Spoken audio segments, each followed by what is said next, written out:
오늘은 호르무즈 해협에서 발생한 한국 선사 운항 선박 사고를 두고 트럼프가 한 발언이 정말 사실에 맞는지 하나씩 뜯어보겠습니다. 트럼프는 백악관 행사에서 한국이 호르무즈 해협을 통해 석유를 많이 들여오는데 한국 선박이 대열에 있지 않았고 혼자 행동하기로 해서 공격당했다. 반면 미국이 보호하던 선박들은 공격당하지 않았다는 취지로 말했습니다. 이 발언만 들으면 그림이 아주 단순해집니다. 한국 선박이 혼자 무리하게 움직였다가 맞았다. 그런데 실제로 확인된 정보들을 보면 이건 그렇게 단순하게 말할 수 있는 사안이 아닙니다. 오늘 영상은 딱 3가지로 정리해보겠습니다. 첫째, 사고 선박은 당시 실제로 어떤 상태였는가? 둘째, 공격 또는 폭발 원인은 어디까지 확인됐는가? 셋째, 그래서 트럼프의 혼자 행동에서 공격당했다는 말은 팩트인지 정치적 해석인지. 결론부터 말하면 지금까지 공개된 정보만 놓고 보면 트럼프 발언은 사실 확정보다 정치적 해석이 훨씬 강한 말에 가깝습니다. 우선 사고 선박부터 정확히 보겠습니다. 로이터에 따르면 사고가 난 선박은 파나마 선적이지만 HMM이 운항하는 화물선 HMM 나무입니다. 그리고 가장 중요한 사실 하나가 있습니다. 이 선박은 폭발과 화재가 발생했을 때 빈배 상태였고 정박 중이었습니다. 이 포인트가 왜 중요하냐면 트럼프 발언은 마치 이 배가 호위 대열을 벗어나서 독자적으로 통항하다가 맞은 것처럼 들리기 때문입니다. 그런데 공개된 보도를 보면 적어도 사고 당시 HMM 나무는 지나가던 배라기보다 멈춰있던 배에 가까웠습니다. 로이터는 화재가 났을 때 이 선박이 애 앵커 상태였다고 전했고 화재 원인도 당장 확인되지 않았다고 했습니다.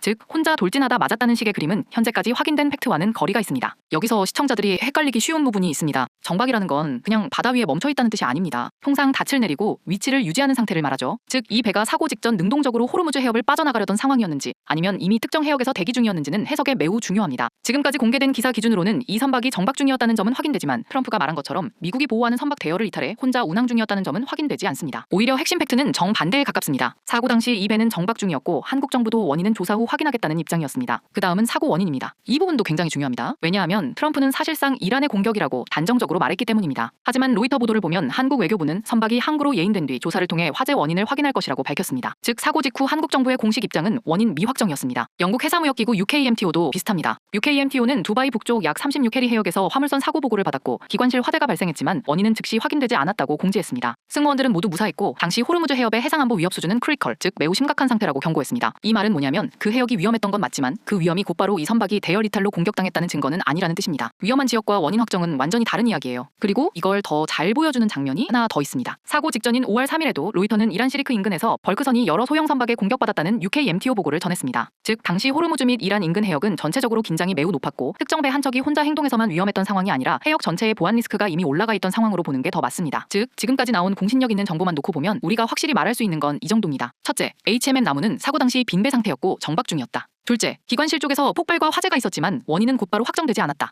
셋째, 당시 호르무즈 해협과 UAE 북부 해역은 이미 다수 사건이 보고될 정도로 위험 수위가 높았다. 이 3가지는 비교적 확인된 사실에 가깝습니다. 반대로 아직 조심해서 말해야 하는 건 이것입니다. 첫째, 이게 이란의 직접 공격인지. 둘째, 정말 미국 보호대열 바깥에 있었는지. 셋째, 배가 독자적 판단으로 움직이다 사고를 당한 것인지. 이 3가지는 현재까지 공개된 자료만으로는 명확하게 입증되지 않았습니다. 특히 두 번째가 중요합니다. 트럼프는 마치 우리 쪽 보호 아래 있었으면 안 맞았을 텐데 혼자 가다 맞았다는 메시지를 던졌습니다. 이건 단순한 사실 설명이라기보다 당시 미국이 추진하던 호르무즈 호위 구상 또는 항행 보호 작전에 한국이 참여해야 한다는 정치적 압박 메시지로 읽힐 여지가 큽니다. 실제로 로이터 보도에 따르면 트럼프의 발언 이후 한국 정부는 미국의 호르무즈 호위 구상 참여 여부를 검토한다고 했지만 그 다음 날에는 트럼프가 해당 계획을 보류하면서 한국도 검토를 중단했습니다. 즉 이 사건은 단순한 선박 사고를 넘어 미국의 중동 작전에 한국이 얼마나 관여할 것인가라는 외교 문제로 바로 연결됐습니다. 여기서 트럼프의 화법을 이해할 필요가 있습니다. 트럼프는 종종 복잡한 외교 안보 문제를 굉장히 단순한 승패구도로 말합니다. 우리가 보호하면 안전하다. 우리 말을 안 들으면 위험해진다. 이 프레임은 대중적으로는 강력하지만 사실관계에서는 종종 여러 단계를 건너뜁니다. 이번 발언도 비슷합니다. 사고 원인도 확정되지 않았고 선박 상태는 정박 중이었고 한국 정부와 선사 측도 조사를 기다리는 상황이었는데 트럼프는 이미 혼자 행동했다가 박살났다는 식으로 결론을 내렸습니다. 이건 정보 전달이라기보다 정치적 내러티브 구성에 더 가깝습니다. 즉 미국의 질서 안에 들어와야 안전하다는 메시지를 한국과 다른 동맹국에 던진 셈이죠. 그럼 이 사건을 우리는 어떻게 봐야 할까요? 첫째, 트럼프 발언을 사실 확정으로 받아들이면 안 됩니다. 현재까지 공개된 공신력 있는 보도는 선박이 정박 중이었다는 점과 원인이 아직 명확히 확인되지 않았다는 점을 말하고 있습니다. 그래서 혼자 행동하다 공격당했다는 서사는 현재 시점에서는 검증된 사실이 아니라 해석입니다. 둘째, 당시 해역 전체가 위험했던 건 분명합니다. 그러니까 사고 자체의 가능성이나 외부 공격 가능성을 너무 가볍게 볼 일도 아닙니다. 다만 그건 한국 배가 특별히 단독 행동해서 맞았다와는 다른 차원의 이야기입니다. 지역 전체 위협이 높았다는 사실과 트럼프의 특정한 서사는 구분해서 봐야 합니다. 셋째, 이 사건은 해운 사고를 넘어 외교적 압박의 사례로 봐야 합니다. 한국은 중동 항로 의존도가 높은 나라이고 미국은 이런 사건을 계기로 동맹국의 군사 안보 협조를 끌어내려 할 수 있습니다. 그래서 이번 발언은 선박 사고 코멘트이면서 동시에 동맹 비용 분담과 안보 참여를 요구하는 메시지로도 읽어야 합니다. 오늘 내용 한 줄로 정리하면 이렇습니다. 트럼프의 한국 배가 혼자 행동하다 공격당했다는 말은 현재까지 확인된 사실이라기보다 정치적으로 강하게 포장된 해석일 가능성이 높습니다. 없습니다. 왜냐하면 공개된 보도상 HMM 나무는 사고 당시 빈 배였고 정박 중이었으며 화재 원인도 즉시 확정되지 않았기 때문입니다. 즉 지금 시점에서 더 정확한 표현은 위험 해역에 정박 중이던 한국선사 운항 선박에서 원인 미확정의 폭발 화재가 발생했고 트럼프가 이를 미국 호위 필요성을 강조하는 정치 메시지로 활용했다 정도에 가깝습니다. 이슈 설명만이 아니라 파도처럼 같이 봐야 할 관련 기업과 종목까지 받아보고 싶으시면 설명란 구글 폼을 작성해주세요. 이번 주제도 해운, 정유, 방산, 중동 물류 변수까지 연결해서 정리해드리겠습니다. 감사합니다.